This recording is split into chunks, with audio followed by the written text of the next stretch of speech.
Hi all, അസ്സലാമു അലൈക്കും. Welcome back to Silnas kitchen. ഇന്നത്തെ റെസിപ്പി നല്ലൊരു വെറൈറ്റി ടേസ്റ്റി ആയിട്ടുള്ള അടിപൊളി ഈവനിങ് സ്നാക്സിൻ്റെ റെസിപ്പിയാണ്.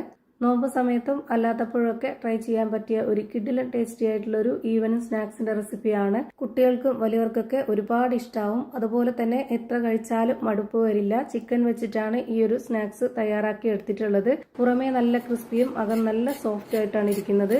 അപ്പോൾ ഇതെങ്ങനെയാണ് തയ്യാറാക്കുന്നതെന്ന് അറിയാനായിട്ട് വീഡിയോ സ്കിപ്പ് ചെയ്യാതെ മുഴുവനായിട്ടൊന്ന് കണ്ടു നോക്കണേ. റെസിപ്പിയിലോട്ട് കടക്കുന്നതിന് മുമ്പായി സിൽനാസ് കിച്ചൺ ചാനൽ ആദ്യമായിട്ട് കാണുന്നവരാണെങ്കിൽ പ്ലീസ് ഒന്ന് സബ്സ്ക്രൈബ് ചെയ്തേക്കണേ.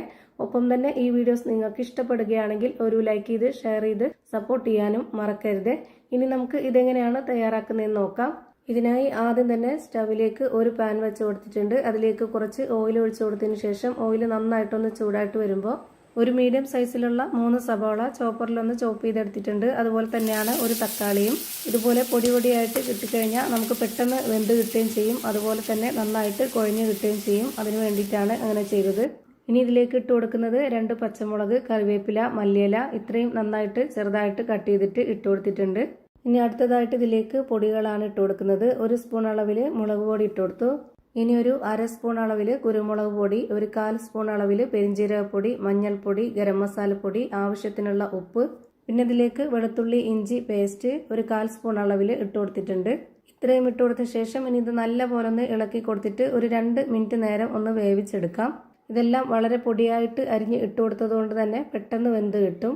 ഇതൊന്ന് അടച്ചു വെച്ചാണ് വേവിച്ചെടുക്കുന്നത്. ആ ഒരു സമയം കൊണ്ട് നമുക്ക് വേറൊരു കാര്യം കൂടി ചെയ്യാനുണ്ട്. ഇതിനായി ഞാനൊരു ബൗൾ എടുത്തിട്ട് അതിലേക്ക് 3 വേവിച്ച കിഴങ്ങാണ് ഇട്ട് കൊടുക്കുന്നത്. തൊലിയൊക്കെ കളഞ്ഞതിന് ശേഷം ഇതിലേക്ക് ഇട്ട് കൊടുത്തിട്ടുണ്ട്. ഉടച്ചിട്ടാണ് ഈ ഒരു ബൗളിലേക്ക് ഇട്ട് കൊടുത്തിട്ടുള്ളത്. ഇനി ഇതിലേക്ക് ഇട്ട് കൊടുക്കുന്നത് ഗോതമ്പ് പൊടിയാണ്. മൈദയിൽ വേണമെങ്കിലും ചെയ്തെടുക്കാവുന്നതാണ്. 250 ml കപ്പിന്റെ അളവിൽ 1.25 കപ്പ് അളവിലുള്ള ഗോതമ്പ് പൊടിയാണ് ഞാൻ ഇതിലേക്ക് ഇട്ട് കൊടുക്കുന്നത്.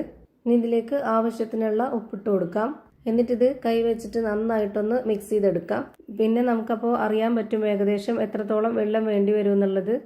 ആദ്യം തന്നെ ഒന്നിച്ചൊഴിച്ചു കൊടുത്തു കഴിഞ്ഞാൽ പെട്ടെന്ന് അതിൻ്റെ പരുവം തെറ്റിപ്പോവും. ഇത് കിഴങ്ങായതുകൊണ്ട് തന്നെ കുറച്ച് നനവുണ്ട് ഇതിൽ. ഞാനിവിടെ 250 ml കപ്പിൻ്റെ അളവിൽ 1 കപ്പ് വെള്ളം എടുത്തതിന് ശേഷം അതിൻ്റെ 1/4 ഭാഗം ഒഴിച്ചു കൊടുത്തിട്ടുണ്ട്. എന്നിട്ട് ഇതൊന്ന് കുഴച്ച് നോക്കുകയാണ്. പോരാതെ വരുമ്പോൾ വീണ്ടും ഒഴിച്ചു കൊടുക്കാം. ഇതിലേക്ക് കുറച്ചുകൂടി വെള്ളത്തിൻ്റെ ആവശ്യം വന്നിട്ടുണ്ട്. അപ്പോൾ കുറച്ചുകൂടി വെള്ളം ഒഴിച്ചു കൊടുത്തു. ഇപ്പോൾ ഇതിലേക്ക് ആകെ വേണ്ടി വന്നിട്ടുള്ളത് 250 ml കപ്പിൻ്റെ അളവിന് 1/2 കപ്പ് വെള്ളമാണ്. ഇത് കറക്റ്റ് ആയിട്ടുണ്ട്. ഞാനിതപ്പോൾ നല്ലപോലെ കുഴച്ചെടുക്കുന്നുണ്ട്. നമ്മൾ സാധാരണ ചപ്പാത്തിക്കൊക്കെ കുഴച്ചെടുക്കുന്ന ആ ഒരു ബുദ്ധിമുട്ടൊന്നും ഇല്ല. ഭയങ്കര സ്മൂത്ത് ആയിട്ടിരിക്കുകയാണ് ഈ ഒരു മാവ്. ഇപ്പോൾ നമ്മുടെ മാവ് റെഡിയായി. ഇനി വേവിക്കാൻ വെച്ചത് വെന്തോന്നൊന്ന് നോക്കാം. ഇനി ഇതൊന്ന് ഇളക്കി കൊടുത്ത് നോക്കുന്നുണ്ട്. ഇപ്പോൾ ഇതാ നല്ല പോലെ ഇത് വെന്ത് കിട്ടി. ഇനി ഇതിലേക്ക് ഇട്ട് കൊടുക്കുന്നത് ചോപ്പറിലൊന്ന് ചോപ്പ് ചെയ്തെടുത്തിട്ടുള്ള ചിക്കനാണ്. വേവിച്ച ചിക്കനാണ്. ഉപ്പും കുരുമുളകും മാത്രം ഇട്ടിട്ട് വേവിച്ചെടുത്തിട്ടുള്ളതാണിത്.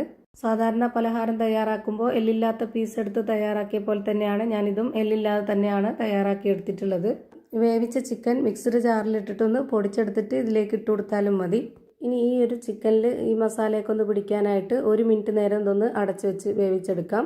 വെന്ത ചിക്കൻ ആയതുകൊണ്ട് ഇനി അധികം ഇട്ട് വേവിക്കണമെന്നില്ല. പെട്ടെന്ന് തന്നെ വെന്ത് കിട്ടും. ഇപ്പോൾ ദാ റെഡിയായി കിട്ടിയിട്ടുണ്ട്. ഇനി ഇതിൻ്റെ ഫ്ലെയിം ഓഫ് ചെയ്ത് കൊടുക്കാം. അടുത്തതായി ഇതുപോലൊരു ബോർഡ് എടുത്തതിന് ശേഷം അതിലേക്ക് കുറച്ച് പൊടി ഇട്ട് കൊടുക്കുന്നുണ്ട്. ഗോതമ്പ് പൊടി തന്നെയാണ് ഇട്ട് കൊടുത്തിട്ടുള്ളത്. പിന്നെ നമ്മൾ കുഴച്ച് വെച്ചിരുന്ന ആ ഒരു മാവ് എടുത്തിട്ട് ഇതുപോലെ 2 ആക്കിയിട്ടൊന്ന് കട്ട് ചെയ്യുന്നുണ്ട്. ഇനി ഈ ഒരു മാവ് ഇതുപോലെ ഒന്ന് ഉരുട്ടിയെടുക്കുന്നുണ്ട്. രണ്ടും ഒരേ വലിപ്പത്തിലാണ് റെഡിയാക്കി വെച്ചിരിക്കേണ്ടത്.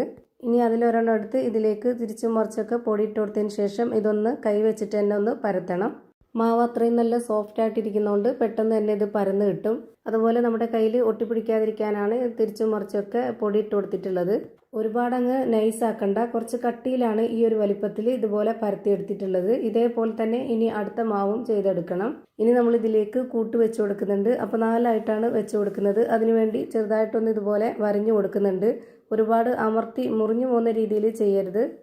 ഈ ഒരു രീതിയിൽ നൈസായിട്ടൊന്ന് ചെയ്തെടുത്താൽ മതി. ഇനി ഈ ഒരു 4 കോളത്തിലും ഇതുപോലെ നമ്മൾ മസാല കൂട്ട് വെച്ച് കൊടുക്കാം.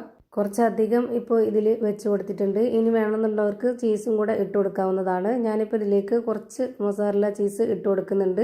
അത് ഇഷ്ടമുള്ളവർ ഇട്ട് കൊടുത്താൽ മതി, അല്ലാത്തവർക്ക് സ്കിപ്പ് ചെയ്യാം.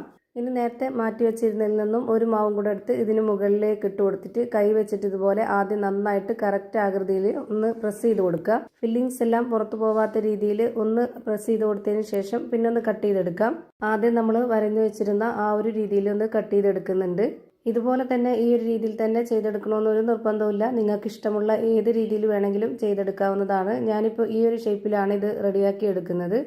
ഇങ്ങനെ ചെയ്തെടുക്കുമ്പോൾ കാണാൻ നല്ല ഭംഗിയുണ്ടാവും. അതുപോലെ നമ്മുടെ വീട്ടിൽ വരുന്ന ഗസ്റ്റുകൾക്കായാലും കുട്ടികൾക്കായാലും കാണുമ്പോൾ ഒരു കൗതുകമൊക്കെ തോന്നും, കഴിക്കാനും തോന്നും. ഇപ്പോൾ ഞാനിതിൻ്റെ ഈ ഒരു 3 സൈഡും ഇതുപോലെ ഫോർക്ക് സ്പൂൺ വെച്ചിട്ടൊന്ന് ഡിസൈൻ ചെയ്ത് കൊടുത്തിട്ടുണ്ട്. ഇതേപോലെ തന്നെ എല്ലാം ചെയ്ത് മാറ്റിയിട്ടുണ്ട്. ഇനി ഒരു പാൻ ചൂടാക്കിയതിന് ശേഷം അതിലേക്ക് കുറച്ച് ഓയിൽ ഒഴിച്ചു കൊടുത്തിട്ട് ഇതുപോലെ ഓരോന്ന് ഇട്ട് കൊടുത്തിട്ട് ഫ്രൈ ചെയ്തെടുക്കുന്നുണ്ട്. ഒരുപാട് ഓയിൽ ഒഴിച്ചു കൊടുക്കരുത്. ഒരുപാട് ഓയിൽ ഒഴിച്ചു കൊടുത്തു കഴിഞ്ഞാൽ അതിൻ്റെ ഫില്ലിങ്സ് ഒക്കെ പുറത്തു പോവുകയും ചെയ്യും. അത് പൊട്ടിപ്പോയി അതിൻ്റെ ഷേപ്പൊക്കെ വിട്ടുപോകും. ഞാനിപ്പോൾ ഇതിൻ്റെ മുകളിലായിട്ട് കുറച്ച് മല്ലിയില ഇട്ട് കൊടുത്തിട്ട് ഒരു 2-3 പീസ് ചീസും കൂടെ ഇട്ട് കൊടുത്തിട്ടുണ്ട്. എന്നിട്ട് ഇതുപോലെ ഒരു സൈഡ് വെന്തതിന് ശേഷം ഒന്ന് തിരിച്ചിട്ട് കൊടുക്കുന്നുണ്ട്. അപ്പോൾ ആ ഒരു ഭാഗം, ചീസുള്ള ഭാഗം നമുക്ക് കാണാൻ നല്ല ഭംഗിയായിരിക്കും. അപ്പോൾ 2 സൈഡും ഒരുപോലെ വേവിച്ചെടുത്തിട്ടുണ്ട്. ഇനി നമുക്കിത് ഒരു പാനിലേക്ക് മാറ്റാം. ഇതേപോലെ തന്നെ എല്ലാം ഫ്രൈ ചെയ്ത് ഒരു പാത്രത്തിലേക്ക് മാറ്റിയിട്ടുണ്ട്. ഇതിൻ്റെ പുറം ഭാഗം എത്രത്തോളം ക്രിസ്പി ആണെന്നുള്ളത് ഞാനിപ്പോൾ കാണിച്ചു തരാം. ഇത് കേൾക്കുമ്പോൾ തന്നെ നിങ്ങൾക്ക് മനസ്സിലാവുന്നുണ്ടാവും. പിന്നെ ഇതിൻ്റെ അകം എങ്ങനെയാണ് ഇരിക്കുന്നതെന്ന് അറിയാനായിട്ട് ഞാൻ ഇതുപോലെ കട്ട് ചെയ്ത് കാണിക്കുന്നുണ്ട്. നല്ല ഫില്ലിങ്സോടുകൂടി നല്ല അടിപൊളിയായിട്ട് സോഫ്റ്റ് ആയിട്ടിരിക്കുന്ന ഒരു അടിപൊളി പലഹാരമാണ്. ഇതിൻ്റെ അകം കഴിക്കുമ്പോൾ ഭയങ്കര സോഫ്റ്റാണ്. അപ്പോൾ ഇത്രയേ ഉള്ളൂ ഇന്നത്തെ വീഡിയോ. വീഡിയോ ഇഷ്ടമായാൽ ലൈക്ക് ചെയ്യാനും കമൻറ്റ് ചെയ്യാനും ഷെയർ ചെയ്യാനും മറക്കരുത്. പുതിയൊരു വീഡിയോയുമായി വീണ്ടും വരും. Thank you for watching.